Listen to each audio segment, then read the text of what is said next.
pressure. Hey, Ron, back in September is when you first started publicly talking about the idea of you guys competing for the NFC East title, at a point where it wasn't clear that that would be a realistic case. You may have had lots of reasons why you decided to do that. And I'm just curious, why did you decide at that point to make such a public declaration about the division title? Because nobody's running away from it. And I just felt that, we have some pretty good pieces in place. And we were seeing some things with all those pieces. And I just felt we needed a veteran piece to give us a chance. And by that, I mean a guy that's been in our system. And that's why I made the change. And that's why I put Kyle in, at the starting quarterback position, because I just felt with the pieces we had, why not us? You know what I'm saying? I mean, I looked at it. I looked at and quite honestly, there were 6 games that I saw coming up. And I just felt if we could win 3 of those 6 and then see what happens after that, we could be in a pretty good place. And so that's why I did what I did. I just looked at it and just felt it. I mean, I was drawing on my experience of having played and coached in this league for over 30 years. I just felt that there was an opportunity and I wanted to take it and see what happens. And lo and behold, we're in that position right now. And on a different topic, what was your reaction to the news that Marty Hurney was relieved of his duties in Carolina today? I saw that. Well, I was watching tape, and a bunch of people, I say a bunch, but I got a few text messages about it. And, it's one of those things now that it gives him an opportunity like I got. And that is with those job openings out there, he's got a chance to get one of them, because for the most part, things will happen quickly. I mean, people want to get going and, we'll see what happens. Thank you. All right. Hey, Ron. I was thinking about after the second interception that Dwayne had yesterday. Do you judge that, or it seemed like his play picked up after that? Do you look back more at how that fourth quarter went after the interception, or do you put so much of a heavy weight on those turnovers that kind of cancels it out? Well, I think when you look at what happened in terms of decisions he made, you sit there and go, wow, I saw what he saw. But, maybe a more experienced guy doesn't, or maybe a more experienced guy throws the ball somewhere else. On the first one, you looked at it, we saw what happened. There was a guy breaking to the sideline, and he threw the ball, but you sit and go, wow, he should have threw it a little bit more in front of him, or he should have tucked it and ran, or he could have threw it sooner. But again, you can't fault him for trying to make the play. On the second one, that was, that was a tough throw. You wanted, at that point, you want to just go ahead and take the check down.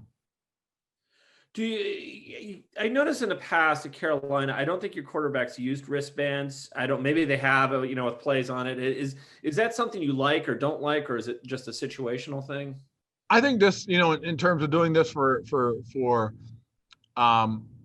Dwayne, I think it's one of those things that it helped him. And again, we were trying to put him in the best position to have success. And quarterbacks throughout the league use them. The thought process. I know the thought process from having been around North was that it forces the quarterbacks to really work on it and study it when you don't have wristbands. It's one of those things that was his philosophy behind it. That's why, we never really use wristbands. But with Dwayne using it, you can see the tempo of getting in and out of the huddle was so much faster. He was probably more clear and concise in the huddle for the guys. You also saw that it also gave him a little bit of something to fall back onto and really helped get everybody lined up. So I think there was a huge plus to using it for him. And, going forward, that's probably going to be the thing that we'll do because he handled it very well. Thanks. Hey, Ron, going back to Marty Hurney for a second, what did you like about him as a GM? And obviously, this might not be the time where you'd want to address it, but there has been a lot of talk about you guys maybe looking at different GMs or filling that role in the offseason. But I am curious about what your thoughts are on him in that role with Carolina. I'm not going to talk about our GM situation. That all that stuff, all that personnel stuff, everything that's going to be addressed once the season's over with. Okay. But for me, the biggest thing everybody got to understand is that, we're focusing in on the playoff run right here. We've got 2 games left to play. We've got a good young football team coming in that's very competitive. They've lost a bunch of games this year, but they've lost them by a score or less. They've got an exciting defense. They got some really good young defensive players, and they got some dynamic offensive players. So we want to make sure we focus on them. As far as Marty Hurney concerned, I really appreciated working with him. He's a very hard worker. He's a very bright man. He knows the game. And if you look at what he helped us build in Carolina when we took our run, it's pretty impressive. He pretty much put a lot of pieces into place. Dave Gettleman came in and finished it up for us, and we had a nice run. So I really appreciate that. And then speaking of Carolina, you're pretty familiar with that franchise. I'm curious if it's too early in the week to start getting some of those emotions that maybe are tied to you for that franchise. What are your thoughts on facing them this week? Thoughts is that we need to win the football game. We got to go out there and we got to want to play to our abilities. We got to want to play our best. And we got to want to win the game because it's the most important game we're about to play, because this one takes another step. And so we have to go out and do those things. I mean, to me, the emotions of the game is, I was there for 9 seasons, but this late in the season, it's different. If this had been our opener, believe me, it would have been a highly emotional game. But it's not. This game, to me, the consequence of this game is really about this team, this organization, trying to be relevant, trying to take a step forward. So I want to see us focus on the reasons why we want to win the game as a team, as opposed to a personal reason.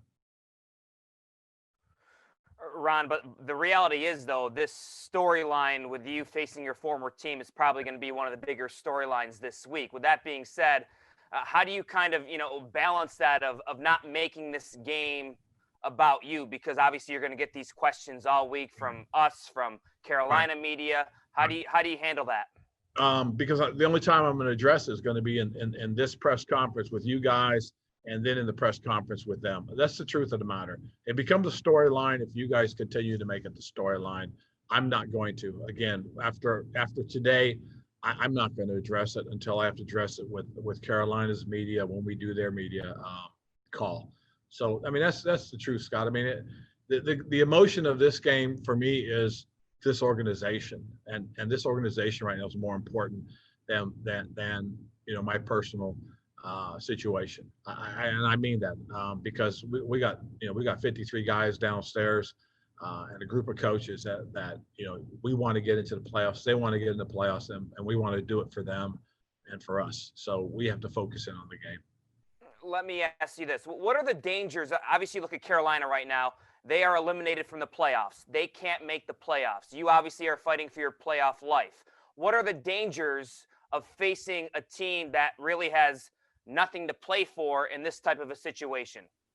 That's exactly it. They got nothing to play for but pride, development, and I promise you, their coaches, since they have nothing to lose, they're pulling all the stops out. Fakes in terms of special teams will be up. Special plays on offense will be up. Rolling in a bunch of different guys to see what they can do, and guys are going to be hungry because they want that opportunity to prove it. So to me, we've got to approach this game as if everything is on the line in terms of that for both teams. Because again, this is a young football team we're facing. Okay. And so they don't quote unquote know any better. We're a young football team. We really don't know any better either, except for we have something at stake, and we have to focus in on what's at stake. And that is the opportunity to win our division and get into the playoffs. Ron, you mentioned the fact that you guys are just focused on making the playoffs and winning the division. And it just so happens that if you guys win on Sunday against Carolina and the Giants lose, you guys can't control that. You guys would be in the playoffs with that result. So I guess, how do you feel about the situation? Maybe not so much Carolina, but how do you feel about the situation of if you guys win, it happens to be against Carolina, you guys would get into the playoffs in your first season here in Washington? Well, I tell you what, that's a good one, Ree. Honestly, I'd be excited. I really would, because we got into the playoffs. And that's really the best thing, more so than anything else. It's just that we got into the playoffs. And that's what the goal is, really. And that's what the goal's been. I'll be honest, that's what the goal's been since week 5. Our first 4 weeks really was about seeing what we were as a football team, kind of feeling it out. But then looking at it to Ben's initial question. No, it wasn't Ben. It was who asked the second question? Les. Yes, to Les's question. Week 5 really was where I thought, hey, you know what? We have a shot for the playoffs because of the way the division is. Nobody has started out 3-1 or 4-0, and I just thought, wow, there's a chance. And so that's kind of what we're working towards, Ree, and that's kind of what I'd love to have the focus stay, is that, this is about the organization winning and getting into the playoffs, not Ron Rivera winning and getting revenge. That's the last thing I want this to be, because, in all honesty, I do owe the franchise a lot. It was my first opportunity as a head coach. We got to where we got. We were in the Super Bowl. So, to me, this is not about that. This is about this organization growing and developing. And then I guess following up, we obviously haven't had a chance to talk to a lot of your assistant coaches because of COVID, and just not get to know them as well too. But a lot of them came over with you from Carolina. And so obviously if you guys were to win, just what would it mean to them? Obviously they trusted you, they came up here, and there's this potential for them to make the playoffs in their first season working with you. And then also you guys still know people from the Carolina Panthers organization. So I guess what would that conversation look like, theoretically speaking, if you guys were to win and possibly advance? Again, this to me really isn't, I don't want this to be what it's, more than what it really is. And that is, this is a chance for us to get into the playoffs. But I do think everybody would be excited more so than anything else. Thank you, Ron. I appreciate it. All right. Hey, Ron, when the schedule was first released, did you look to see when Carolina would be? And did you see that it'd be like, what was your reaction to when it was so late in the season? Like, did you just kind of take it to April? I'll be honest. When I first saw it, my first thought was I thought it would be the opener. I really did. Knowing that we were going to play them at home, I thought it was going to be the opener. Kind of like a scheduling thing. And then when I saw it going to be later in December, I figured, you know what, the situation of it all is different because it's so late in the year. And so for me, like I said, I don't want this to be, people thinking, oh, this is a revenge game. I really don't. I want the focus to be on the reason we're playing this game is because we have a chance to get into the playoffs. And that's why we want to go out and play our best and give ourselves the best chance of winning. And this is a bit more random, but I've noticed throughout the season that you kind of have like sayings that you've used, like the map, the 5,000 reps. I guess, do you use that with your players too, or is that really only for like to reporters or that sort of thing? I mean, that's when you talk to guys and they talk about things, you tell, hey guys, we know it's going to take a lot of reps. I mean, it takes 5,000 reps for things to become natural, become normal, or at least that's kind of what we use. Yeah. And I probably have a bunch of sayings that I use with the guys that I don't use with you guys.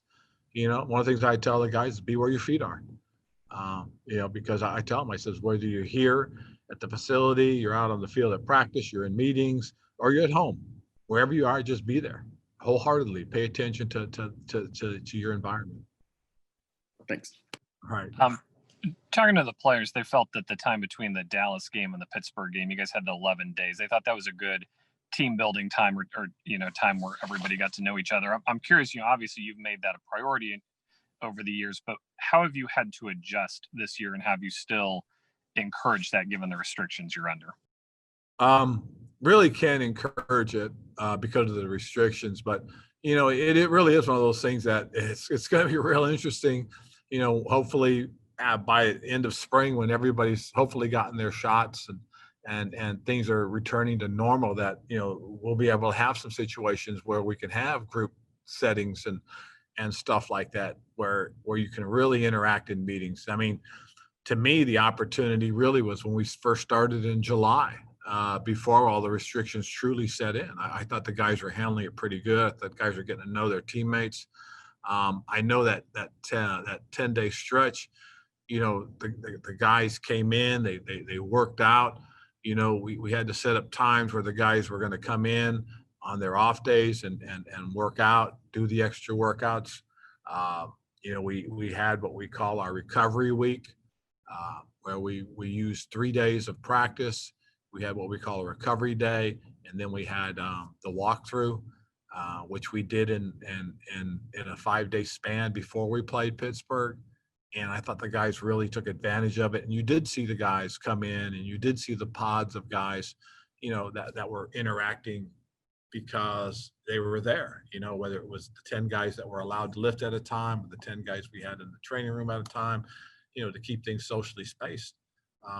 They did interact, and I don't disagree with them. I think that's one of the things that's really important is the more they get to know their teammates, I think, you tend to feel good about who you're playing with, who you're hanging out with when you know them better. And then this Friday's Christmas. I would imagine you want everybody to celebrate and be with their families, but also stay responsible. How do you communicate that message and schedule the week? That'll be the thing that we most certainly will talk about as we lead up into this, and that is, where we are right now. This late into the season, everything has gone so well. Let's continue to focus in on staying clear of everything and staying healthy. So hopefully we can maintain that and continue. But I most certainly will talk about it. Unfortunately, with the way the COVID restrictions are, typically in the past, what I've done is I've practiced Tuesday, Wednesday, Thursday, and given them Christmas Day off. Whatever day it was. If Christmas was Thursday, we would go Tuesday, Wednesday, practice Christmas off, Thursday, practice Friday. But because of the restrictions, Monday and Tuesday, nobody, there's no interaction between the players and coaches. We're going to have to go Wednesday, Thursday, Friday, and figure out some sort of schedule for Friday. Get him in as quick as possible after they've had a chance, because a lot of them are fathers and have kids. And so after they've had a chance to be with their kids, bring them in for a couple hours and then get them out. Hey, Ron, you talked about week 5 and how no one was running away with it at that point. And again, there's still 2 games to play, but your team is the one that, took the bull by the horns, won 4 straight. What is it that allowed that to happen? And does that give you a sense of pride that it was up for grabs? You had a feeling, and it ended up working out the way so far that you wanted it to? Well, that's the plus, is that it has worked out the way I was hoping.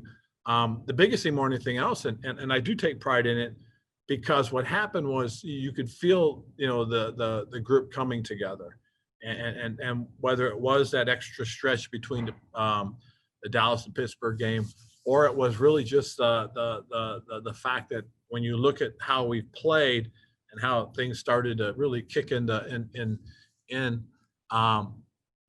had really good sense every time you put the tape on. The first part of the tape, the first half was always tough to watch because, we kind of wanted to spot teams 10, 15, 20 points. But as you saw it, and you saw the way the defense would bow its neck and raise up in the second half, and the way, the offense clicked, and the way we methodically moved the ball downfield and scored. I mean, that was impressive to me. And there was a sense of pride, especially the Pittsburgh game. I thought the guys handled that, the way they needed to, and they rose for the occasion. I mean, it was the best team in the NFL at the time. And I thought they rose up and bowed their neck and played the way they needed to. And that to me was outstanding. Just real quick, could you imagine, I know going back to the Carolina situation that, a year later, I know you're not like Miss Cleo, but could you imagine that things have worked out this well with this organization, like you spoke of, not the revenge, but winning it for the organization, this is where you'd be right now in such a important spot, Christmas the year later? I didn't, because like I said, honestly, when we first started the season, I was thinking about how we can grow this team, how we can develop, what was it going to take. And as I started to see the first few weeks kind of play out, I just felt that there were some things that we had going that I thought were going pretty well. I thought some of the development and understanding of what we're trying to do was coming along. And then, like I said, once we really got past a certain point, and again, I think the Thanksgiving game really, with the energy the guys played with, that was pretty exciting. And that's one thing that's also been really good too, has been the energy. The energy level has been outstanding. And by that, I mean their tempo, their enthusiasm, their willingness to do things. Those things all really were really, that was cool just to watch it kind of develop and grow. And, we still have a ways to go. I mean, we really do. And a big part of it is just knowing how to come out and start a game. I mean, we really haven't started a game the way you'd like to. We've finished games the way we would have liked to. Would have liked to finish better yesterday, but we gave ourselves a chance and we played hard. And that's one of the things that, we talked about early on is, if you do anything, you do play hard. Playing hard really just, I mean, it resonates with your teammates. It resonates with your fan base, because they can take pride in the fact that, we're not going to quit. We're not going to give up. We're going to compete. And that's kind of what, you hope for is to always be competitive. Hi, Ron. Along those same lines, has, in your mind, the chance to fight for the NFC East, has that in some ways expedited the culture change that you've tried to implement? Yes, Nikki, I think that's a great question, because I really do think that's part of it. I think the fact that we've had something to play for every week has kept that energy level high. And I think that really kind of shows just how important it is to play hard and play well, because every week we talk about, hey, we control our destiny. Every week we talk about we have a chance. And that, I think, is important, because especially with young guys, they see it. As long as there's hope, I think they feel like, wow, you know what? I got a chance, man. We got a chance. And so we're going to continue to compete. So I think that's kind of help expedite our growth and development. And I think it's kind of helped with the culture, because, one of the things we talked about before the season started is that, hey, there's going to be protocols, there's going to be rules. We've got to be wary of these. We got to always have them in our mind, because at the end of the year, it could be the team that survives. The team that's got to this point with fewer COVID incidents, may be one of the teams that's on the rise. And so we've kind of worked that way too. So hopefully that's something that stays with us. When you were coaching at Carolina, or even in years earlier when you were an assistant elsewhere, did you pick up on things that you thought, if I were a head coach and I had more control over the roster, these are things I would want to try to replicate, or these are things I would want to do differently?